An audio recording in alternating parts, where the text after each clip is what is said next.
Edison கிட்டத்தட்ட நம்ம அம்பானி அதானி மாதிரி பெரிய அளவு கண்டுபிடிப்புகள் எல்லாம் விஞ்சி இருக்கிற கோச்சி இருக்கிற காலகட்டம். அப்படி ஒரு காலகட்டத்தில் இருக்கிறார். அவரோட கண்டுபிடிப்புகளுக்கு அவ்வளவு பைசா, அவ்வளவு பெரிய செல்வந்தராக எடிசன் இருக்கிறார். ஒருத்தன் கனவு மாட்டான். என்ன கனவு காண்றான் அப்படின்னா, அவருடைய ஆசை என்ன அப்படின்னா, எடிசனோடு பார்ட்னரா, பிசினஸ் பார்ட்னரா வரணும். அதான் அவனோட ஆசை. ஆனா அவனுக்கு இருக்கிற ரெண்டு சிக்கல் என்ன அப்படின்னா, முதல்ல எடிசன் அவனுக்கு யாருன்னு தெரியாது. அது முதல் சிக்கல். இரண்டாவது சிக்கல் என்ன சவால் அப்படின்னா, எடிசனை பார்க்கணும்னா அவன் கிராமத்தில் இருந்து நியூ ஜெர்சிக்கு போகணும். போறதுக்கு காசு கிடையாது. ஆனா அவன் தான் கனவு காண்றான், எடிசன் நம்ம பார்ட்னர் ஆகணும், பிசினஸ் பார்ட்னர் ஆகணும்னு கனவு காண்கிறான். கால்நடைகளை ஏற்றுக்கொண்டு செல்கிற லாரியில ஏறி நியூ ஜெர்சிக்கு போயிட்டாங்க. எடிசனை போய் பார்க்க போறான். அந்த நிறுவனத்துல உள்ளே விடல. அதுக்கப்புறம் எப்படி எப்படியோ ஒரு எடிசனை பார்த்தாங்க. எடிசனை பார்த்து விட்டு சொல்றான் எடிசன், நான் உன்னோட பிசினஸ் பார்ட்னராக வரணும்.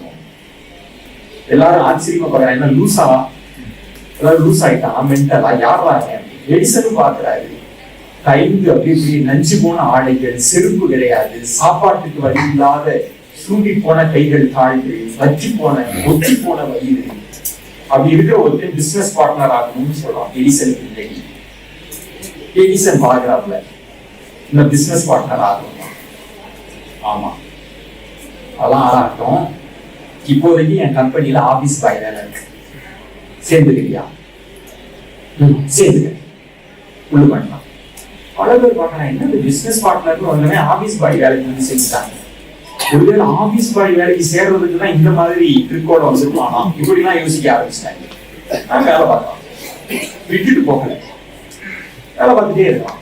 ஆனா மனசுக்குள்ள மட்டும் பிசினஸ் பார்ட்னர் ஆகணும், பிசினஸ் பார்ட்னர் ஆகணும். ஒரு கட்டத்தில் ஆபீஸ் பாயா தான் இருக்கான். ஒரு 5 வருஷம் போகுது.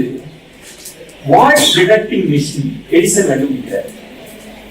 தன்னோட டீலர்ஸ் எல்லாம் கொடுத்து விற்பனை செஞ்சுட்டு வர சொல்றாங்க.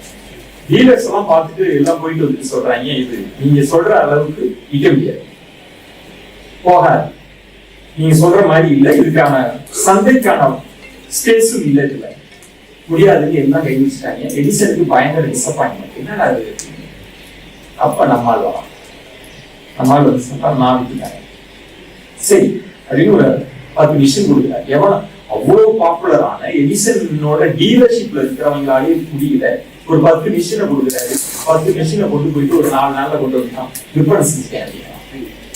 சரி அப்படின்னு பணத்தை கொடுக்கலாம் அப்படின்னு சொல்ற போது அது சொல்றாங்க, நோ நோ, பணம் எனக்கு வேண்டாம், பிசினஸ் பார்ட்னர்.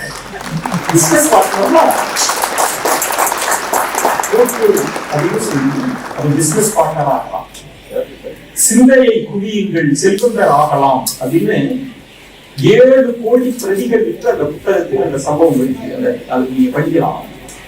எனக்கு அது கூட மேட்டர் இல்லை. அவன் இலக்குகளோடு வந்தான், ஜெயிச்சான், பிசினஸ் பார்ட்னர் ஆகலாம் அப்படின்றத எடிசன் பின்னாளில் குறிப்பிடுகிறான். அவன் வந்தான்ல, என்ன கேட்டான்ல, பிசினஸ் பார்ட்னர் ஆகணும்னு. அப்போது அவன்கிட்ட கசங்கிய உடைதான் இருந்தது, செருப்பு கூட கிடையாது, சாப்பாட்டுக்கு கூட வழி இல்லாத ஆளாதான் இருந்தான். ஆனாலும் எடிசன் சொல்ற, ஆனாலும் எனக்கு தெரியும் ஒரு நாள் அவன் என்னோட பிசினஸ் பார்ட்னராக வந்து விடுவான். அதனாலதான்